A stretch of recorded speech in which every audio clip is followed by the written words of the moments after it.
Os quatro Evangelhos. Mateus, capítulo 24, versículos 32 a 35. Marcos, capítulo 13, versículos 28 a 31. Lucas, capítulo 21, versículos 29 a 33. Parábola da figueira. Predição da era nova do cristianismo do Cristo, da era espírita. Espíritos haverá que, encarnados ao tempo em que Jesus falava, verão, reencarnados na terra, as coisas por ele preditas para a depuração e a transformação do planeta e da humanidade terrenos. A terra passará, mas as palavras de Jesus não passarão. Mateus. Aprendei uma parábola tomada à figueira. Quando seus ramos já estão tenros e as folhas brotam, sabeis que vem próximo o estio.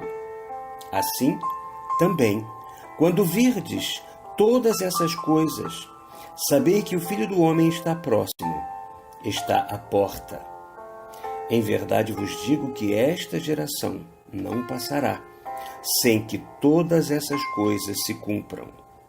Passarão o céu e a terra, mas as minhas palavras não passarão. Marcos. Aprendei uma parábola tomada à figueira. Quando seus ramos já estão tenros e as folhas brotam, sabeis que vem próximo o estio. Assim, também, quando virdes que essas coisas acontecem, sabei que o Filho do Homem está próximo, está à porta. Em verdade vos digo que esta geração não passará, sem que todas essas coisas se tenham cumprido. Passarão o céu e a terra, mas as minhas palavras não passarão. Lucas. E lhes propôs em seguida esta comparação. Vede a figueira e as outras árvores. Quando começam a dar frutos, sabeis que próximo vem o estio. Assim também, quando virdes que essas coisas sucedem, sabeis que está próximo o reino de Deus. Em verdade vos digo que esta geração não passará, sem que todas essas coisas se cumpram. Passarão o céu e a terra, mas as minhas palavras não passarão. Jesus se serviu da parábola, da comparação com a figueira e as outras árvores, apenas para exprimir e desenvolver pensamentos que acabara de externar sobre o aparecimento do sinal do Filho do Homem no céu, sobre a proximidade da vossa redenção, como vemos nestas palavras de Mateus, versículos 32 e 33, Marcos 28 e 29 e Lucas 29, 30 e 31.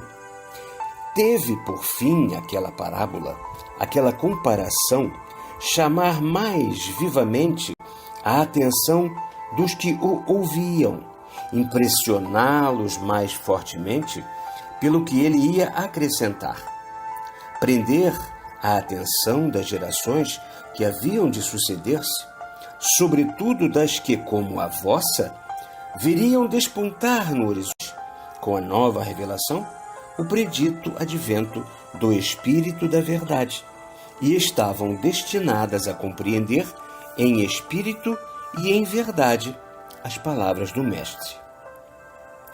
Não percais de vista o que já vos dissemos acerca do reino de Deus, acerca do Filho do Homem, como personificação da sua moral, e acerca do progresso físico do vosso planeta e da humanidade, sempre em correspondência com o vosso progresso moral e intelectual, do qual aquele foi, é e será o fruto, a consequência, e compreendereis que, se o reino de Deus está próximo, se o Filho do Homem está próximo, um e outro o estarão cada vez mais. E, portanto, o reinado do amor e da caridade, à proporção que se forem realizando as coisas preditas, tanto de ordem moral como de ordem física, mais próximos também irão estando, por conseguinte, a depuração e a transformação completas do vosso planeta e da humanidade.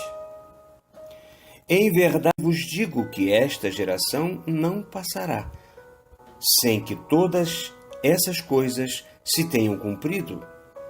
Vemos em Mateus 34, Marcos 20 e Lucas 32. Estas palavras, cujo espírito fora intencionalmente deixado oculto pelo véu da letra, como todas as palavras alegóricas que o Mestre proferiu acerca do seu advento futuro e do fim do mundo, e ainda como todas as suas outras palavras proféticas constantes nos evangelhos e as que foram ditas a João na ilha de Patmos, tinham por objetivo manter em dúvida, em expectativa, atentas a geração a quem ele se dirigia e as que se sucedessem até aos vossos dias. Era isso uma condição e um meio de progresso para a humanidade. O verdadeiro sentido daquelas palavras só havia de ser apreendido nos tempos atuais, em tão futuros, da nova revelação que vos é dada no momento em que a humanidade se mostra capaz de comportá-la. Tomadas segundo a letra que mata, essas palavras conduziriam ao absurdo, a uma falsidade que o tempo houvera patenteado. Em verdade, segundo o Espírito que vivifica, Jesus, pronunciando-as, falava da geração de espíritos que, vivendo então na terra encarnados, nela viveram mais tarde e tornarão a viver, reencarnados, quando a terra atravessar as últimas fases da sua transformação física e a humanidade terrena as últimas da sua transformação física e moral. De fato, aquela geração não passará sem que estejam cumpridos todas as coisas preditas, porque muitos espíritos que na condição de encarnados a ela pertenciam viverão de novo, reencarnados por ocasião de se cumprir tudo o que o Mestre predisse. Já o dissemos e repetimos, mistérios são estes da reencarnação, única chave com que se pode penetrar o sentido das palavras de Jesus e de seus ensinamentos. Em tudo quanto ele disse, encontrarei sempre reinando e pronto a desvendar-se, chegada a ocasião, o pensamento da reencarnação. Passarão o céu e a terra, mas as minhas palavras não passarão. Tudo o que é de ordem física no espaço, na imensidade, com relação ao vosso, como a todos os mundos, passa pelo cadinho da criação.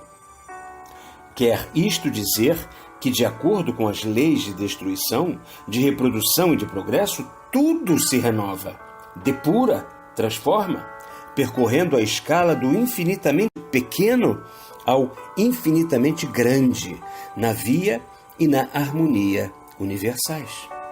Mas as palavras de Jesus, órgão do Senhor Onipotente, não passarão, porque são imutáveis e eternas, como eternas e imutáveis são, na ordem física, na ordem moral e na ordem intelectual, a lei do progresso para o espírito e as leis naturais na ordem material e na ordem fluídica. Elas não passarão, porque são ao mesmo tempo princípio fundamental, condição e meio de progresso nos mundos inferiores, de provações e expiações, como são o único caminho que pode levar o homem aos mundos superiores, preparando-lhe o acesso a esses mundos e fazendo-o penetrar neles. Graças a Deus.